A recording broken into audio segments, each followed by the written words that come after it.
Hello student, स्वागत है आपका एक बार फिर आपके अपने ही परिवार रावत फिजिक्स क्लासेस के साथ। तो स्टूडेंट, आज हम आपके लिए लेकर आए हैं एक नया टॉपिक वैद्युत विभव। हमारा चैप्टर चल रहा है और उसमें हम वन बाय वन करके टॉपिक पढ़ा रहे हैं। तो स्टूडेंट, आज का हमारा टॉपिक है एक समान वैद्युत क्षेत्र में रखे वैद्युत द्विध्रुव को घुमाने में किया गया कार्य। तो स्टूडेंट, ये अपने आप में बहुत ही इंटरेस्टिंग टॉपिक है और बोर्ड एग्जाम के पर्पज से वेरी वेरी इंपॉर्टेंट है। तो आपको पता ही है, फर्स्ट चैप्टर में हम लोगों ने क्या पढ़ा था कि अगर एक समान वैद्युत क्षेत्र के अंदर हम कोई वैद्युत द्विध्रुव रख देते हैं तो क्या होता है, उस पर एक बल आघूर्ण कार्य करता है। अब सिंपल सी बात है, अगर कोई चीज घूमने के लिए स्वतंत्र है तो और उस पर क्या है, एक बल आघूर्ण लगा हुआ है, तो क्या होने वाला है, वो चीज क्या है, घूमेगी। कैसे घूमेगी मैं आपको बताता हूँ। ठीक है, तो स्टूडेंट, सबसे पहले हम क्या मान के चलते हैं कि हमारे पास एक समान वैद्युत क्षेत्र है। ठीक है, ये हमारे पास क्या है, एक समान वैद्युत क्षेत्र है। ओके, अब इस वैद्युत क्षेत्र के अंदर हमारे पास एक वैद्युत द्विध्रुव रखा हुआ है। अब कैसा वैद्युत द्विध्रुव रखा हुआ है स्टूडेंट, ये हमारे पास एक वैद्युत द्विध्रुव है। ओके, अब वैद्युत द्विध्रुव कैसा होता है, अगर आपको नहीं पता, आप चैनल पर पहली बार आए हैं तो जाके आप प्लेलिस्ट में जाइएगा, वहां पर हमने प्लेलिस्ट बनाई है कि first chapter of UP board physics. ठीक है स्टूडेंट, तो वहां पे हमने वन बाय वन करके वीडियो डाली हुई है, आप वहां पे जाके देख सकते हैं। तो मान लीजिए ये हमारे पास ए पॉइंट है, ये हमारे पास बी पॉइंट है, ये हमारे पास माइनस क्यू आवेश है, ये हमारे पास प्लस क्यू आवेश है। हमने आपको बताया था कि अगर हमारे पास दो बराबर और विपरीत चिन्हों के आवेश एक दूसरे से बहुत निकट रखे होते हैं तो वो क्या बन जाता है, वैद्युत द्विध्रुव। ठीक है, अब मान लीजिए हमारे पास ये एक वैद्युत द्विध्रुव है। ठीक है, ये इसका मध्य बिंदु O है, ये वाली दूरी L, ये वाली दूरी L है और ये कोण कितना बना रहे हैं, थीटा कोण बना रहे हैं।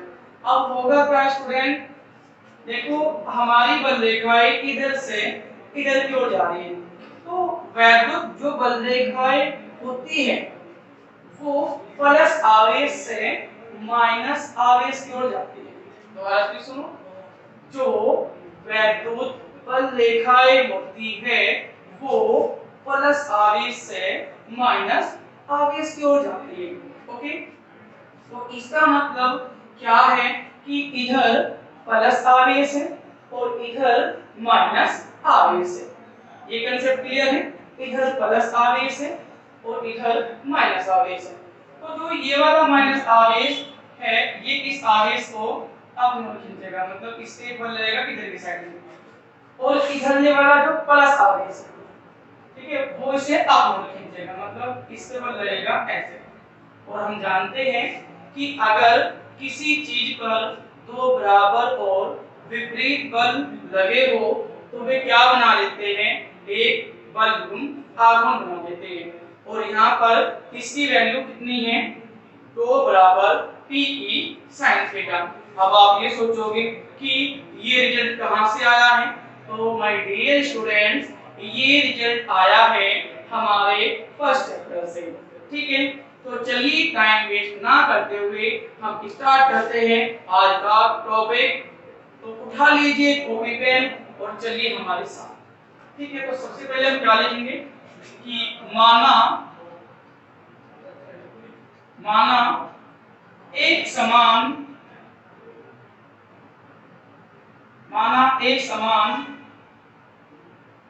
वैद्युत क्षेत्र में एक वैद्युत द्विध्रुव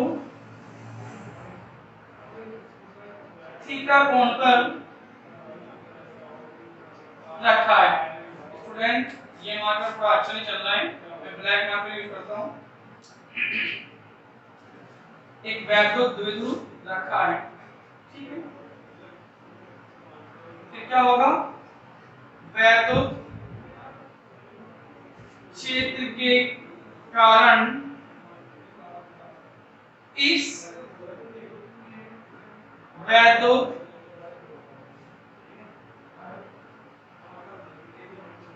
द्विध्रुव पर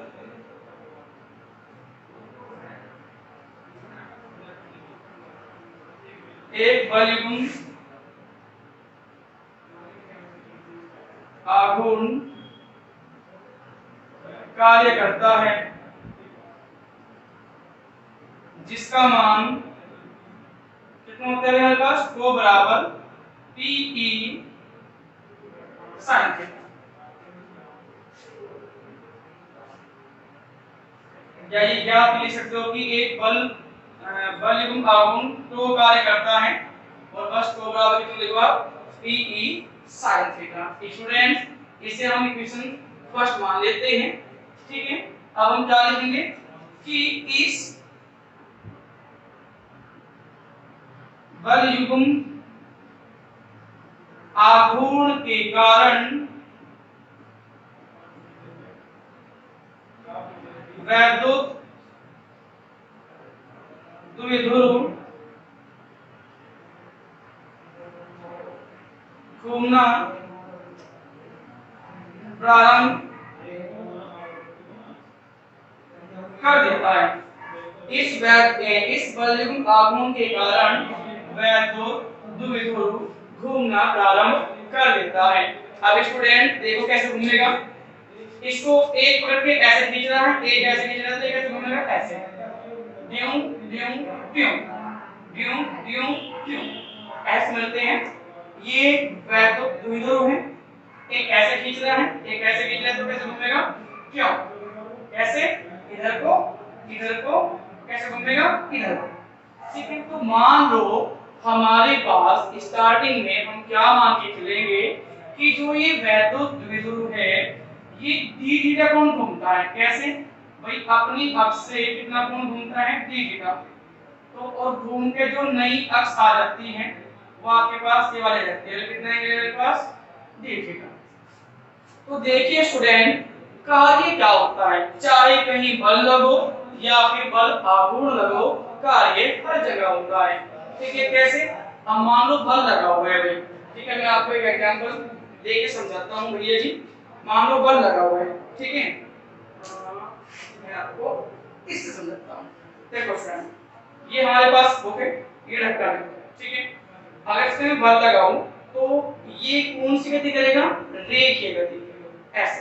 तो जितना मैं बल लगा रहा हूं और जितना इनका विस्थापन है, इन दोनों का गुणनफल ही क्या कहलाता है, किया गया कार्य। ये तो थी रेखीय बल की बात। अब क्या होता है, बल आघूर्ण होता है।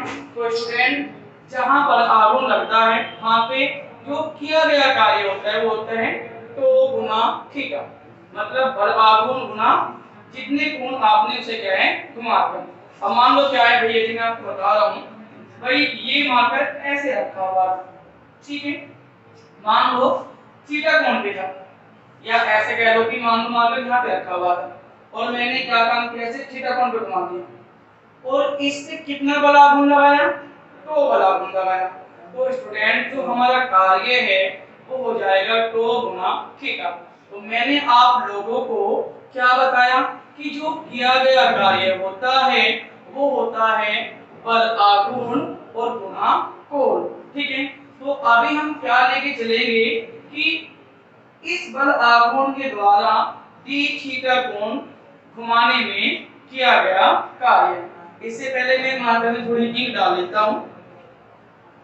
स्टूडेंट्स आज हमारे मार्कर न्यू हैं तो आपको थोड़े बारीक बारीक अक्षर दिखाई दे रहे होंगे, उसके लिए आपको दिल से सॉरी, ठीक है।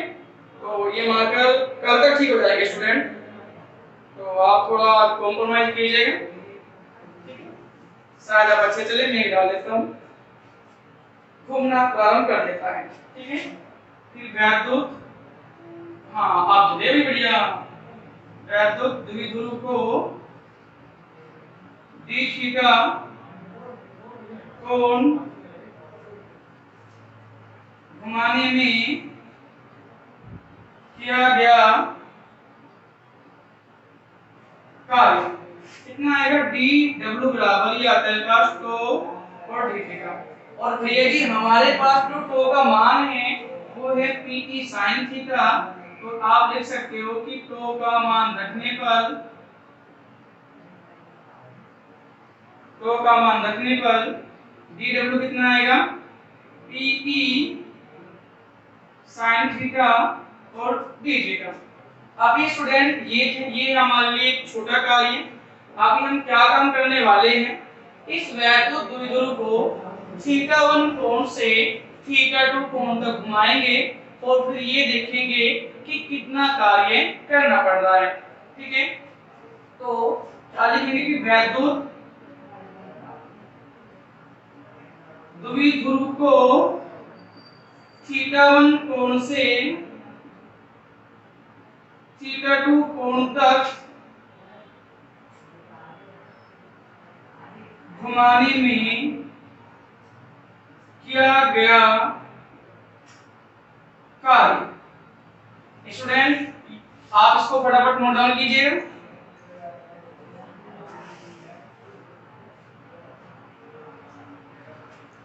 ठीक है, तो चलिए हम इधर कर देते हैं। अभी है जगह हमारे पास, किया गया कार्य कितना आएगा मेरे पास, ये आएगा W बराबर इंटीग्रेशन कर देंगे हम थीटा 1 से थीटा 2।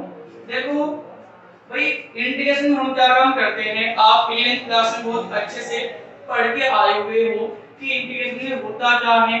हम पहले एक छोटा सा कार्य निकालते हैं और फिर उसका क्या कर देते हैं, समाकलन कर देते हैं, ठीक है स्टूडेंट। तो ये कितना आएगा मेरे पास, ये आएगा P E sine theta D theta. चाहे आपका समाकलन हो चाहे आपका अवकलन हो, जो चीजें कांस्टेंट होती है वे बाहर आ जाती हैं, जो चीजें कांस्टेंट होती है वे बाहर आ जाती है। किससे बाहर आ जाती हैं, समाकलन के चिन्ह से भी और अवकलन के चिन्ह से भी। तो स्टूडेंट ये आएगा पी ई बाहर और अंदर क्या बचेगा, साइन थीटा और डी थीटा। अगर आप लोगों ने इंटीग्रेशन पढ़ रखा है तो आपको ये बड़ा इजी लगेगा, लेकिन जिन डियर स्टूडेंट्स ने अभी तक समाकलन नहीं पढ़ा है या फिर जो हमारे प्रिय स्टूडेंट्स बायोलॉजी से हैं, ठीक है, तो उनके लिए मैं आपको बता दूं कि एक्चुअली होता क्या है कि साइन थीटा का हमारे पास जो समाकलन होता है वो होता है माइनस cos थीटा। तो स्टूडेंट ये आएगा पी ई और इसका समाकलन माइनस के cos थीटा। आपको मैं एक बात और बता दूं, आप सोच रहे होंगे कि सर जब ये चिन्ह था इस समाकलन का था, आपने sin थीटा का माइनस cos थीटा कर दिया, तो ये d थीटा कहां गया। तो स्टूडेंट जब तक ये है तब तक ये है, जब तक ये है तब तक ये है, क्लियर। ये इसी का ही पार्ट होता है जो हमें ये बताता है कि आखिरकार हम जो समाकलन है वो किसके सापेक्ष कर रहे हैं, ठीक है।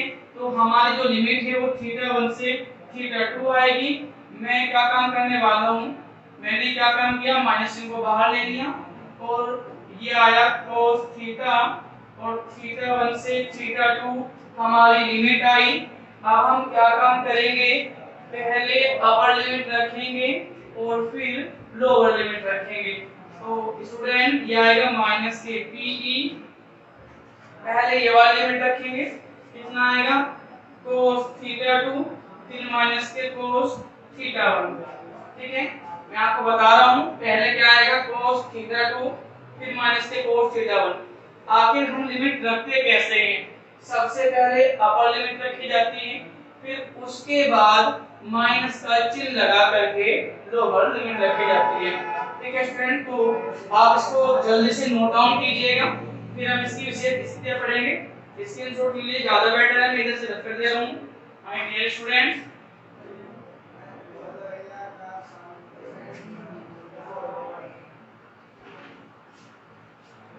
ठीक है, मैंने आपको पहले ही बोला था कि आप इसको नोट डाउन कर लीजिए।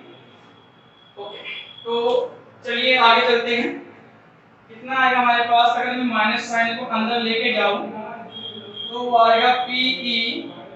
भाई अगर माइनस साइन अंदर जाएगा तो जो राशि प्लस की थी वो माइनस की हो जाएगी और जो माइनस की थी वो प्लस की हो जाएगी। ठीक है, तो कितना आएगा माइनस के cos थीटा 2 प्लस के cos थीटा 1 और w की वैल्यू कितनी आएगी pe cos theta 1 minus cos theta 2। Student मैंने सिर्फ इतना किया है इस वाले स्टेप में कि मैंने इसको पहले लिख दिया और इसको बाद में लिख दिया। ओके, तो अब ये हमारे पास क्या है, जनरल रिजल्ट है। अब देखो हमारे पास दो तरह के संतुलन होते हैं, एक होता है स्थायी संतुलन और एक होता है अस्थायी संतुलन। तो स्थायी संतुलन हम उसे कहते हैं जब हमारा वैद्युत द्विध्रुव वैद्युत क्षेत्र की ही दिशा में होता है। मैंने कहा कि मान लो ये हमारे पास वैद्युत क्षेत्र है, अगर हमारा जो वैद्युत द्विध्रुव है वो इसी वैद्युत क्षेत्र की दिशा में है तो थीटा आपका 0 आएगा। उसको हम लोग क्या कहेंगे, स्थायी संतुलन। मैं एक बार फिर बता रहा हूं, अगर हमारे पास ये वैद्युत क्षेत्र है और हमारा वैद्युत द्विध्रुव इसी की ही दिशा में है तो स्टूडेंट हम क्या करेंगे, हम उसको कहेंगे स्थायी संतुलन और थीटा की वैल्यू लेंगे 0। और अगर हमारा जो वैद्युत द्विध्रुव है वो वैद्युत क्षेत्र की विपरीत दिशा में है तब हम उसको क्या कहेंगे, अस्थायी संतुलन और उसके लिए थीटा लेंगे हम कितना 180। तो मैं लिख दे रहा हूं यहाँ पे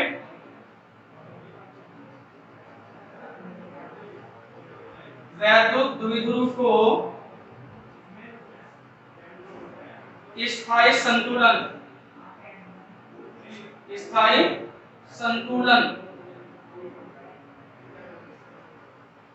स्थायी संतुलन ब्रैकेट में बदलो थीटा 1 बराबर 0। इस स्थिति से थीटा कोण घुमाने में किया गया कार्य। स्टूडेंट्स इसमें यहाँ पे हम क्या रखेंगे, थीटा 1 रखेंगे हम 0 और थीटा 2 क्या रखेंगे हम थीटा। तो हमारे पास जो w आएगा वो आएगा pe, कितना आएगा cos 0 माइनस के cos थीटा। भाई थीटा की जगह रख दिया 0 रख दिया, थीटा 2 की जगह रख दिया थीटा रख दिया। अब हम सब जानते हैं कि cos 0 का जो मान होता है वो 1 होता है और ये कितना आएगा cos थीटा। तो स्टूडेंट ये हमारा लास्ट रिजल्ट है। ठीक है, आशा करता हूं कि आपको ये वीडियो अच्छी लगी हो, आप इसको फटाफट नोट डाउन कीजिएगा।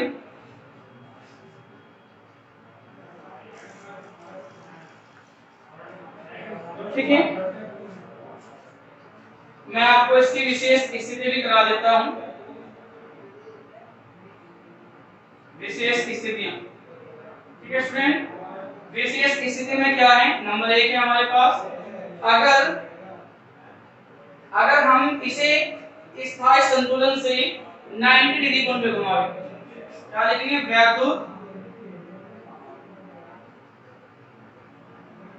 द्विध्रुव को स्थायी संतुलन से 90 डिग्री कोण, आप इसे यदि कर लो, स्टार्टिंग में यदि कर लो, यदि वैद्युत द्विध्रुव को स्थायी संतुलन से 90 डिग्री कोण घुमाया जाए तब थीटा कितना होगा 90 और w कितना आएगा हमारे पास, ये आएगा pe 1 माइनस के cos 90 और w का वैल्यू आएगी pe 1 माइनस के 0 क्योंकि हमारे पास cos 90 की वैल्यू क्या होती है, 0 होती है, और W की वैल्यू क्या आएगी, PE जूल। स्टूडेंट ये हमारे पास एक स्थिति थी, मैं आपको दूसरी स्थिति और करवा दे रहा हूं।